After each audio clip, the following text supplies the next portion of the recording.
Well, hey everybody, it's Dave and Bo, and I thought I'd do a midweek video this week and talk about all the different Japanese maples that are in the garden. So over here is one of my favorites.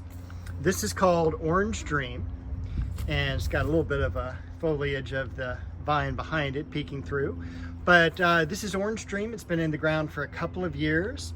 Comes out in that beautiful, really light color, and it's just been a great grower underneath this crepe myrtle tree.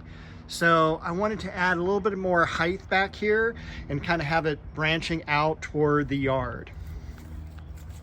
Our next maple over here is just leafing out, and I'm not sure if it's a Bloodgood or not. It is leafing out at the same time as a Bloodgood. I bought it as a 5-gallon, probably 10 years ago, 15 years ago, and it was unnamed on the container. It was just sold as a red leaf maple. But you can see it's got a pretty nice branching structure to it. I wanted to transplant it this year, but as you know, it was a warm winter and a lot of work did not get done. Over here, this is an Acer Shirasawanum Jordan, and take a look at how large and how full that foliage is. Again, kind of a nice yellowish foliage as well. And I wanted to give some height to this area in between the pomegranate tree and the tree rose. Now, you might think, like, Dave, there was another Japanese maple here. You're right. One thing that I did do this year during the winter was create this area here and basically expanded the bed from where Bo is. That's where the rocks used to go inward, and then created about another 6 to 8 feet of planter bed. So over here, this is Shishigashira, the lion's head maple. And this is one that is probably Bo's favorite. She loves to rub her head on the branches. And I figured this would be a really nice move here because it was too close to the fence where the Jordan was, and then this way it's a little bit more out into the yard. This will get a little bit larger, although it's not a super fast growing Acer, but anyway, I love it, and it's got really kind of small foliage when you put up, when you put your hand up against it. I mean, look at how tiny those leaves are. But it's an amazing plant and really is my one of my favorites in the yard.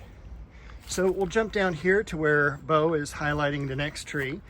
This is a true Bloodgood Japanese maple. We'll take a look at the foliage here, and I thought it would look really good, not only up against the ivy as the background, but having underneath it the Liriope. This is Silver Dragon, and then it's going to be next to the Clivia and highlight against the Chiananthus tree, which is in bloom right now. Look how beautiful that is. On the other side, we've got another Bloodgood maple here, and I figured that would be nice to give some shade to the regular Liriope gigantea, daylily, and that fern in the back. So let's jump down and take a look at the Japanese maples that are yet to be planted. So we have everything such as Little Joe, which is an amazing plant.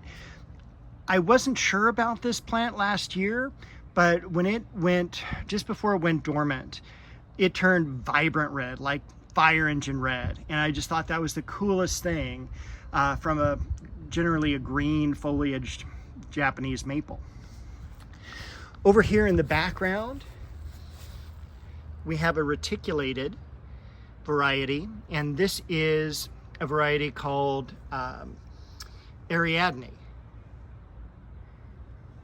Fairly large leaves, beautiful coloring.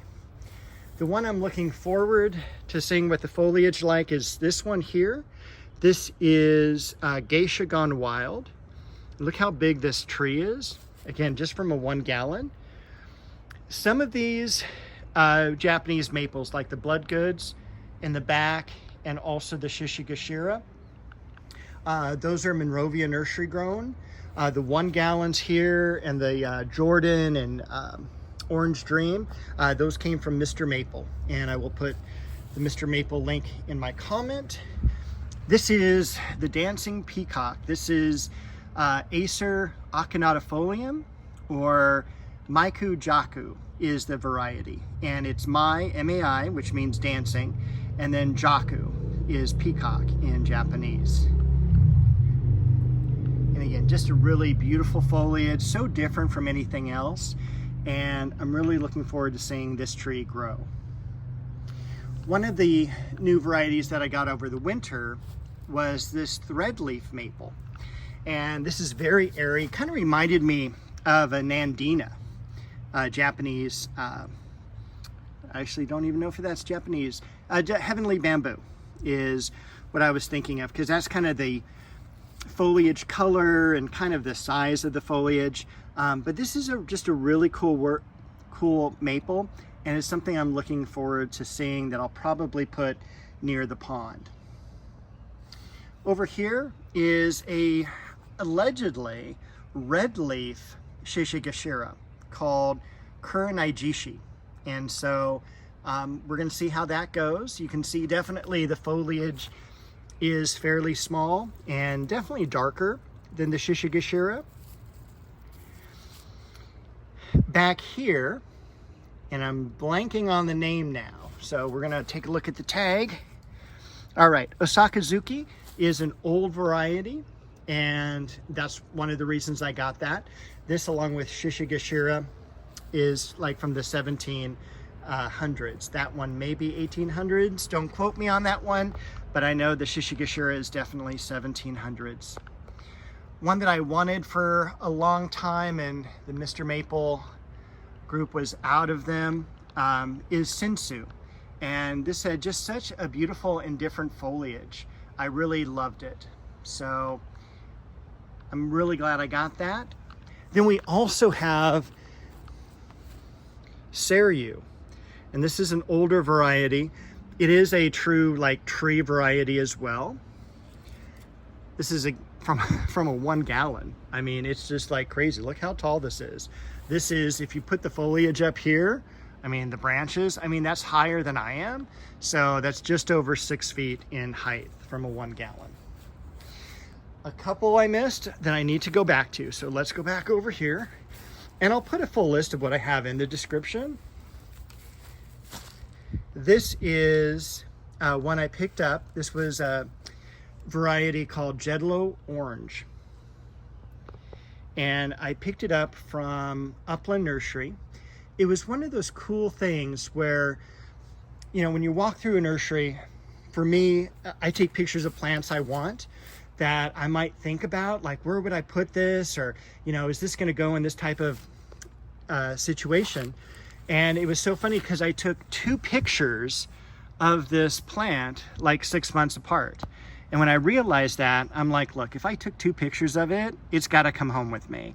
So I went back to the nursery, picked it up, and I just love the almost variegated, I don't want to call it variegated because it's not, but that lighter foliage toward the central part of the leaf. And it's just really, really cool. So I can't wait to see how it's going to look over kind of like this waterfall here. Now back in the corner here, I've got one more, Mikawa Yatsubusa, which is a dwarf Japanese maple, great for bonsai, but that's done really well here. And this is a pretty tough area to grow plants.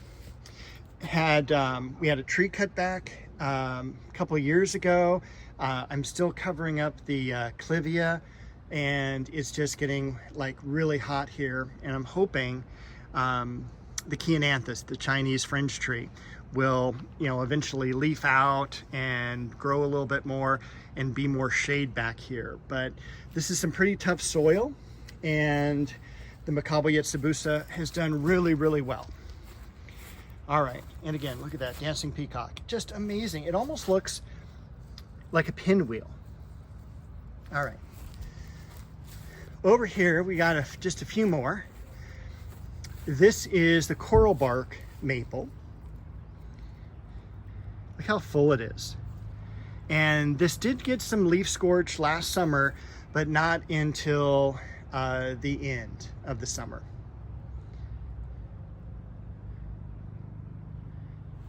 All right, and that one was an older one from Monrovia Nursery Company. And hey, it's Future Dave here. I totally forgot to give you the name of this variety. I called it a coral bark. The official name is Sango Kaku, because there are different coral bark Japanese maples. All right, back to the tour. One that's just leafing out here is Bronze Age, and I don't even know if you can see it really. There we go. Again, it's barely leafing out, and so if it leaves out later, it's better for colder climates, so it doesn't get a late frost burning that new foliage. So that's Bronze Age, supposed to be one of the best varieties. And then over here, we've got another one that is so incredibly cool. This is Indian Summer.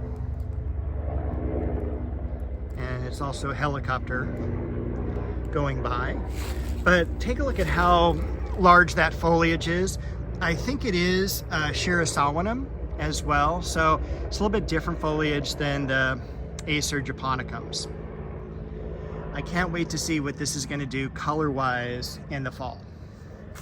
All right, I think there's just one more. We'll zip around here to get a better angle at it.